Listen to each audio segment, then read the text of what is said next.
Evening, everyone, and welcome to News with Shimei Cook. I am Shimei Cook. Let's get started with the news.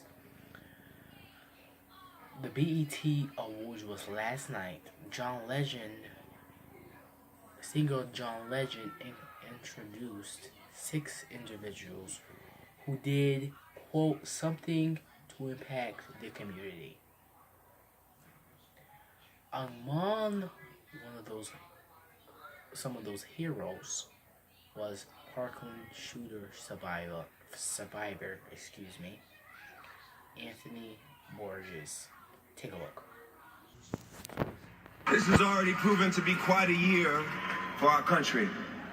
School shootings, police brutality, and now the evil act of intentionally separating parents from their children at the border.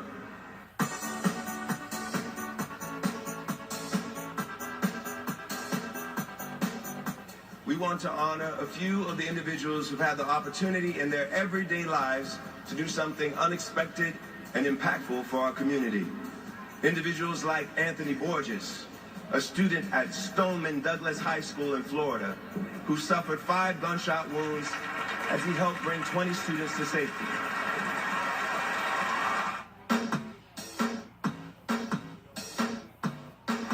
James Shaw Jr., a selfless hero.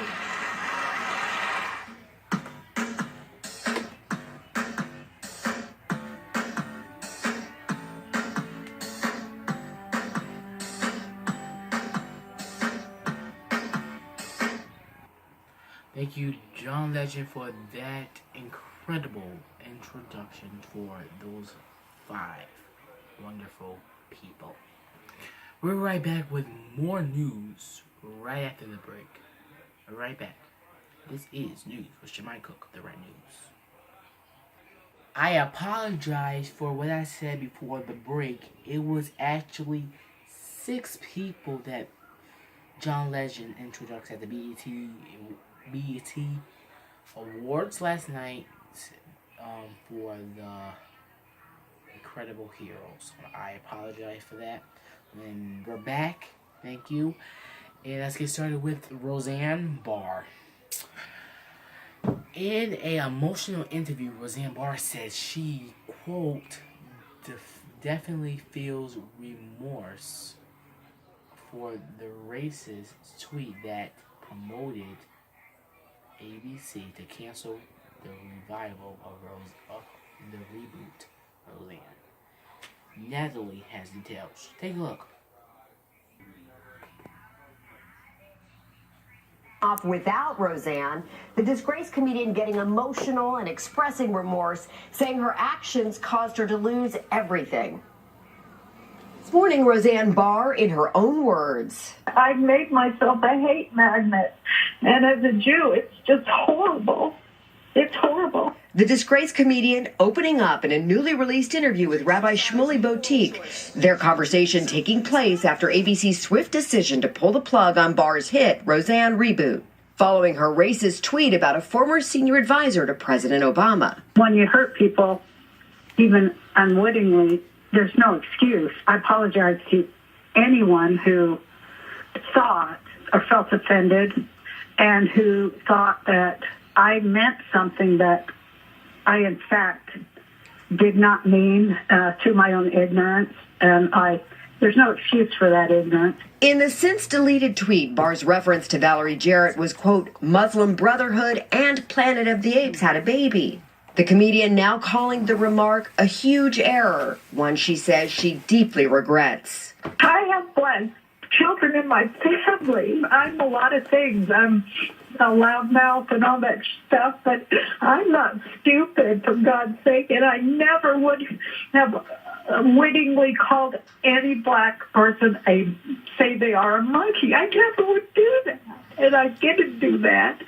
Barr repeatedly apologizing through tears and addressing another tweet, also since deleted, where she blamed her actions on Ambien tweeting. That's no excuse, but that is what was real. The new interview, recorded the day after ABC canceled Barr's show, comes just days after the network announced another Roseanne reboot. Did you get the antidepressants? This time without its namesake star. The network greenlighting a spin-off tentatively titled The Connors. The 10-episode series set to debut this fall will feature original cast members John Goodman, Laurie Metcalf, and Sarah Gilbert. Without the Connor matriarch, one of America's favorite TV families, proving the show must go on. Now, Roseanne also revealed that ABC asked her to get off Twitter when they first hired her back to bring her show back because, quote, I'm always saying things. Hoda and Craig. All right.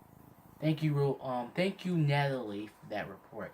We'll be right back with more news. This is the news with Shimei Cook, the right news. And we're back. Welcome back, everybody. This is our last story for tonight. Here we go. As Tim Cook travels alone fighting addiction asks if anyone knew American Sign Language. To help him, 15-year-old Clara Dealey volunteered, signing into his hand, keeping him company and inspiring her fellow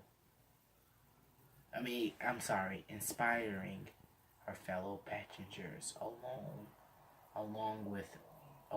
the way. Take a look. Go. Tim Cook was flying alone from Portland to Los Angeles last week when flight attendants realized he might need some help. Cook is both blind and deaf, so the flight attendants asked if anyone on board knew American Sign Language. That's when 15-year-old Clara Daly volunteered. Turns out she'd been learning it for the past year. She kneeled next to Cook, signing into his hand so he could feel it and understand her words. I thought maybe someday I would run into someone who needed my help in a small variation, but not to this extent. For Cook, the contact was a comfort. I was very moved. Happy with you to come talk with me. Maybe a line that was meant to be, who knows? A fellow passenger posted photos of the two on Facebook. It's now been shared over 500,000 times. One noting, this story is so needed right now. Another writing, such a great reminder of all the good in this world. Daly thinks anyone can learn from Cook and take time to enjoy life's unexpected chances to connect. He took such joy in a small conversation that we take for granted. So that's my takeaway. Don't take stuff for granted. And by the way, all of that happened by accident. Clara was only on that flight because her original flight had been canceled. Thank you, Natalie, for that report. That was a very kind thing for that 15-girl to do for that man. For all of us here at NBC News, the time has ended for here tonight. For all of us here at NBC News, thank you for watching, and have a great night.